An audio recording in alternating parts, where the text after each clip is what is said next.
ನಿಮ್ by ಪುಲ್ಲ depression ಹೋಗಿದಾನ, ಅದು ಜಾತ್ರೆ ಚಸ್ಮಾ ಹಾಕೊಂಡು. ಯಾಕಂತ ಪುಲ್ ನೋಡ್ರಿ.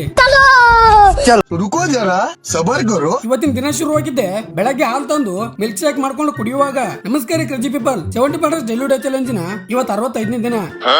ಇಷ್ಟು ಬೆಳಗ್ಗೆ ಗಿಚ್ ಚೆನ್ನಾಗಿ ರೆಡಿ ಆಗಿ ಎಲ್ಲಿ ಹೊಂಟನಂದ್ರೇನು ಹೇಳೋಕಿನ ಮುಂಚೆ ಬಹಳ ದಿನದ ನಂತರ ನಮ್ಮ ಸೂರ್ಯ ಮಾಮಗೆ ನಮಸ್ಕಾರ ಮಾಡಿ ಸೀದಾ ಬಸ್ ಸ್ಟಾಂಡ್ ಬಂದಿನಿ.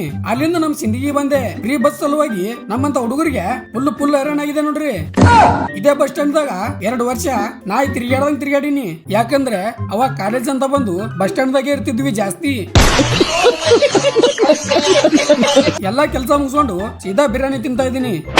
ಒಂದು ಸರ್ಪ್ರೈಸ್ ಆದ್ರಿ, ಅದಕ್ಕೆ ಇವಾಗ ಹೇಳಲ್ಲ ಯಾಕೆ ಬಂದಿನಿ ಅಂತ.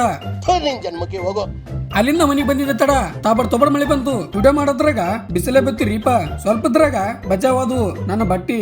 ಇಲ್ಲ ಅಂದ್ರೆ ಬಾಳ್ ಮಾನಸಿಕ ಆಗ್ತಿತ್ತು ನಂಗ. ಆಮೇಲೆ ಜಾತ್ರೆ ಚಸ್ಮಾ ಹಾಕೊಂಡು ಒಂದು ರೀಲ್ ಮಾಡಿದೆ.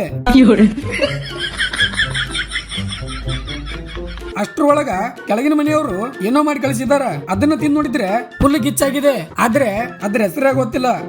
ಅದ್ರ ಜೊತೆ ಕಾಪಿ ಇದ್ರೆ ಫುಲ್ ಮಸ್ತ್ ಅನ್ಸ್ತದಂತ ಗಿಚ್ ಗಿಲ್ಲಿನ ಮಾಡ್ಕೊಂಡು ಫುಲ್ ಬ್ರೇಕಪ್ ಆಗಿರೋರ್ ತರ ನಿಂತು ಕುಡಿತಾ ಇದ್ದೀನಿ. ಅದು ಆಂಗಲ್ ಚೇಂಜ್ ಮಾಡಿ ಒಳಗ್ ಬಂದ್ ನೋಡಿದ್ರೆ ಕಿತ್ ಬೆಳಂಗ್ ಸಾಮಾನ್ ಬಿದ್ದಾವ, ತೊಳಿಬೇಕದನ್ನ.